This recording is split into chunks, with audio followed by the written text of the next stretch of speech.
pleased with the practice and the improvement that we were able to make last week with some players relative to the bye week. I also think that some guys that have been playing a little nicked up, we were able to rest a little bit and try to get healthy, so we don't really have a lot of injury issues, right now as we, move into this November schedule, which is very difficult, starting out with, LSU. This is not the kind of game that anybody could not get excited about playing in. Obviously, this rivalry in the last, few years has always, meant a lot to whether it's national rankings, SEC West, very meaningful game. Two really good programs, really good teams. LSU, I think, is one of the best programs in the country in terms of the quality of players they have, a great job that their coaches do in developing those players, and also how they play and how they compete, in every game that they play in. This team could very easily be 9-0, losing 2 games on the road by, 3 points to very good teams in very tough environments. Zach Mettenberger has played extremely well for him at quarterback. Jeremy Hill is the leading rusher in our conference and one of the best in the country. Their ability to run the ball and have balance on offense with 2 outstanding receivers who are both ranked as top guys in our league. Very good on third down, best in the country, 58% conversion rate. So even when you do get them stopped, it's been hard for people to get them off the field on third down. So this is, by far to me, the most explosive, most talented offensive team that, we've faced, all year long. Defensively, they always play great on defense. I mean, they play hard, they play with toughness, they've always got good players, they've always got great team speed on defense, and, they're again ranked very highly, in our conference in terms of their defense, and it'll certainly be a challenge for us to, try to control the line of scrimmage against a team like this and be able to make explosive plays down the field in the passing game. They're very good on special teams, turn around and take some of those skill guys that they have. Beckham is a good returner, good punt returner, good kickoff returner. They've always got really good skill guys because they have great team speed. They always do a great job on special teams. So, Les Miles has done a fabulous job, in my opinion, of having a consistently really good football team for a long time at LSU, and this team is no different. Start off 2 in the middle. I have 2, Coach. First, you mentioned Jeremy Hill. How involved were you in recruiting him? How did that go? And how hard is it to find backs of that size in recruiting? Well, Jeremy Hill is, as I said, probably size, speed, athletic ability, good receiver, good hands, really good balance and body control. He's got great speed for his size. We obviously thought he was an outstanding player in high school. We recruited him, very, very hard. Things just didn't work out, for us. He was very interested in our place, and there were circumstances that made it more difficult in the recruiting. But he's turned out to be a really good player, and obviously has done a great job of representing their team. And also, this is off topic, but if you'll indulge, rookie hazing in the NFL is a big topic right now, particularly at your former team. How is your attitude toward freshman hazing or rookie hazing or those sorts of issues? How has that changed over your coaching career? Well, we don't have that here. We don't sort of aspire to, that kind of treatment of anybody in terms of, the personal respect that we should show everybody on our team. And, we certainly don't want to ever affect anybody's, personal dignity in terms of hazing or being critical in any way. Our approach has been to try to get our older players to be supportive of the younger players, to remember, how you felt when you were a freshman, maybe being away from home for the first time, a lot of new things happening in your life, whether it's, personal adjustment that you're making to college, academic adjustment that you're making to college, a lot to learn, relative to development as a football player. So we've always taken the approach that we want our older guys to sort of engage our younger guys to do the things they need to do that's going to help them be most successful in all those areas. We don't think that being negative with them in any way, enhances that. So, and I think our players have done a great job here of trying to help our young guys sort of do the things they need to do to have a better chance to develop in the program. And I think that that's contributed to the fact that we've had a lot of freshmen play here. And I think we've had 14 freshmen play, so far this year. That's one of the top number in the country. I think the top team might have had 17. All right, so that means that those guys are getting a lot of support, a lot of guidance, and a lot of help from older players in terms of what they need to do to have a chance to compete early in their career. Coach, it seems like from the second half of the game last year against you guys, Zach Mettenberger has been a different quarterback. If you could just talk about the progression that you've seen in him on the field as a player. Well, he played fantastic against us last year. I think the whole game. He made some great throws. He stood in the pocket and got, whacked a couple times and still made very, very good throws when we pressured and they completed the ball. They did a really good job against us on third down last year. He did a very good job on third down. They made a lot of explosive plays in the passing game.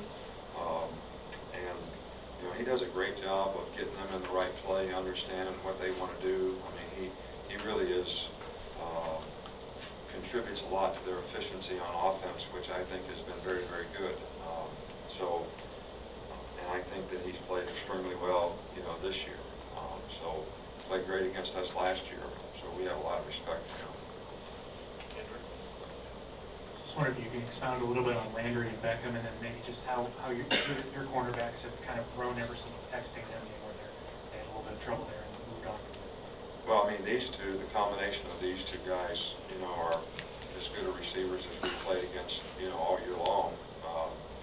Not the same style as Texas A&M guys, but very quick, very athletic, got the speed to get on top, very smart, in terms of route runners. They do a good job of, putting them in various positions where it makes it more difficult to cover and get the kind of matchups on them that you'd like. So all those things, the quarterback is very accurate and knows where he wants to go with the ball and has a good understanding of what they're trying to get done. So, these two guys to me are the most challenging, group that we play against all year long. Obviously, you're one of the top third down defenses in the country this year. They're one of the best third down offenses. They had a lot of success against you last year. When you're dealing with an experienced quarterback like Zach, what's the best way to affect him on third down? Is it confusing him? Is it rushing him? Well, I think it's a combination of all the above.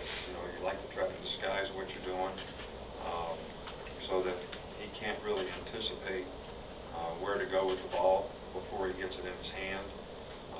You'd also like to be able to pressure him and affect him in the pocket as much as possible.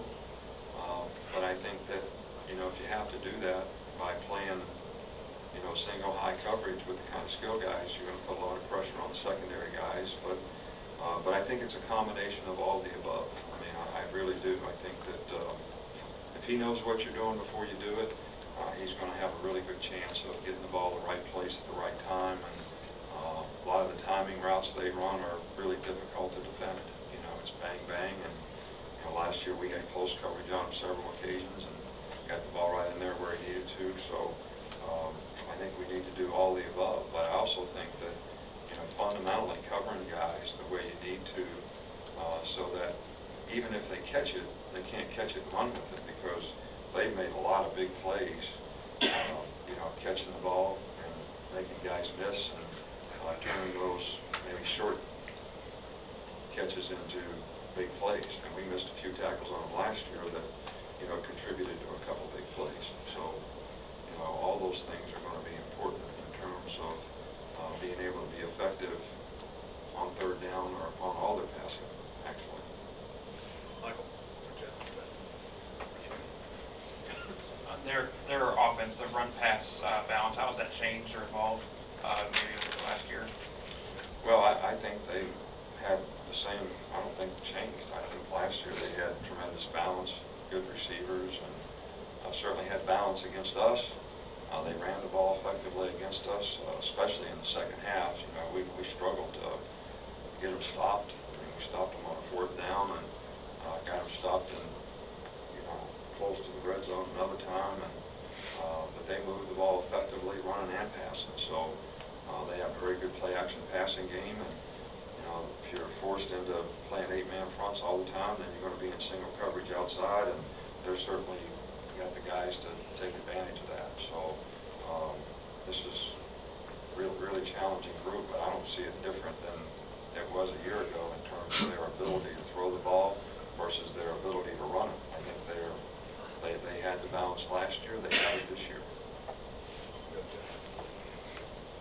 Just a couple of questions, if you don't mind. Last night, I guess your fame kind of hit another level with your appearance on 60 Minutes. Can you give us your opinion on that piece, and also your days as a grad assistant? Did you ever envision that one day you would be on 60 Minutes? Well, you know, first of all, you know, we've had a lot of positive comments, you know, about the piece. We were obviously working last night till pretty late. I did not get the opportunity to watch the piece. I did get a favorable comment from Miss Terry, so that means it must have been okay. You know, really, it really represents not me, but the program and the players in the program and the things that we do as a program, whether it's summer camp or whatever, that we try to do the best we possibly can to, you know, help young players. And we certainly appreciate the opportunity and the time spent, you know, by 60 Minutes and their staff. You know, Armin has always been, you know, a very professional, first-class guy, one of the best in the business at what he does, and their whole crew was fantastic in, you know, terms of how, you know, they went about what they did. And we've gotten a lot of positive comments, but I can't give you a personal opinion because I haven't really seen it yet. Coach, you also look out for players after they leave here. There was a piece last week in ESPN, the magazine, on Orlando McClain, the issues that he's been dealing with. The story said that you have reached out to him. How concerned are you about his health? But, you know, we want Roe to make good choices and decisions about, you know, what he does in the future. You know, there's a guy that has a tremendous amount of potential, a tremendous amount of, you know, leadership ability to affect other people. You know, so we want to help him every way that we can. You know, first of all, he is in school. We are encouraging him to graduate. Whatever his choice is about what he wants to do with his football career in the future, I think is got to be up to him. He's the guy that has to do the work, you know, to make that successful for him. But, you know, his choices and decisions off the field, we certainly would hate any of our players to ever do anything that would affect their ability to be successful in the future. And he did a fantastic job for us here in terms of how he played, how he represented the university, as well as the leadership that he provided and affected, and how he affected other people on our team. And, you know, we certainly appreciate that. And he did stop by to see me last week and wish me happy birthday, which made me feel good. And he seemed to be doing well, and we're hopeful that he'll continue to do well in the future. Coach, obviously the last 2 years you've had a late loss, but still going on to win a national championship. With so many teams undefeated up in that top 5 or 10 right now, can you guys afford a loss and still play for a national title? Well, I really can't answer that question because it's kind of hypothetical in terms of what's going to happen. I think the thing that we can control here is to try to get our players to play the best that they can play, do the best job they possibly can in every game that we play, and focus on the things that they need to do to play, you know, winning football against some very good football teams that we have to play against coming up down the stretch here. And, you know, that's what we're going to try to focus on. And, you know, understand that, you know, we sort of determine, you know, what we do. So how about let's focus on what we do to try to make that happen for us in a positive way. And that's what we're trying trying to get our players to focus on. That's what we're trying to focus on as coaches, and got to play these games one game at a time and have a tremendous amount of respect for the things that you need to do to play winning football against really good football teams. And I think everybody's got to buy into that, and everybody's got to do their job when it comes to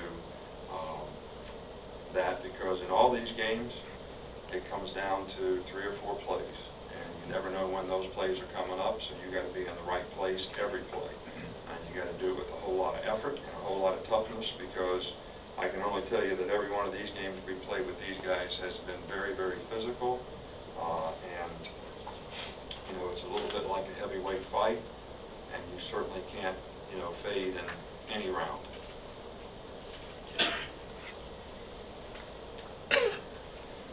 You told us a bit of what y'all covered last week. I was wondering, do y'all get a chance to self-scout more on an open date? And what is y'all's procedures as you look at yourselves? Right. Well, you know, we do that on a week-to-week basis, and obviously when you don't have a game, it gives you a little bit more time to do that and kind of see what your tendencies are, you know, offensively, defensively, special teams. And, you know, I think self-analyzation is really important, because to understand what the other team really knows about you based on what you do, I think is really important. Now, I think to go try to change everything that you do is probably not very smart either, but to do things that complement those things, that the players can sort of, you know, adjust to, probably is a smart thing to do, to try to not give the other team an advantage. So we have the same opportunity to know what our tendencies are as they do, so we should certainly do everything we can to, you know, take advantage of that, and I'm sure they do the same thing. 2 more, DC. Nick, are you pleased that the focus the last few years has sort of shifted away from your ties to Alabama and LSU, and now it's about the players, the teams in the field, given how successful it should be about the players on the field. You know, it should be about the 2 teams that play. You know, we've had a lot of great games, and I don't think since the first year we've ever had a game where it's not 2 really good teams playing. And I'm talking about the first year, we probably weren't, you know, all that great, and they had a really, really good team. But since then, you know, the players that play the game, the competitors that are involved on the field, I think that's where the focus should be, and I'm actually pleased and happy that that's where the focus is, and I think it's what the players deserve. I think it's what the institutions deserve. I think it's what the fans deserve, and I certainly think it's, you know, in the best interest of our league and college football that that's where the emphasis is. Last one, Shelley. 3 or 4 plays can win it, 3 or 4 plays can lose it. You as a coach, knowing that it's got to be so tight, how much enjoyment do you get during this week in the preparation against a team and a program that's so identical to yours? Well, you know, I think that from my perspective, you know, the way we try to get ready for every game is sort of the same, you know, kind of whatever grind, whatever you want to call it, in terms of, you know, every situation that comes up, get your players to understand and anticipate, you know, what's going to happen, what they need to do to execute, get them to practice and prepare so that it gives them the best opportunity when the game comes. And look, we have a tremendous amount of respect for this team, but we've had a tremendous amount of respect for every team that we play. So if there was a better way to do it, we would already have been trying to do it that way. And I think I want our players to sort of understand that as well, you know, that we need to focus on, you know, preparing for this game and, you know, have the right emotional, psychological disposition to go out there and execute and play, you know, their best football. And I think it's going to come down to basic execution. And the more emotion you have doesn't necessarily mean that you're going to execute better. So you got to stay in the right place for who you are and what you do, so that the choices and decisions and discipline that you play with is going to enhance your opportunity to be successful. Thanks, Coach. All right, thank you.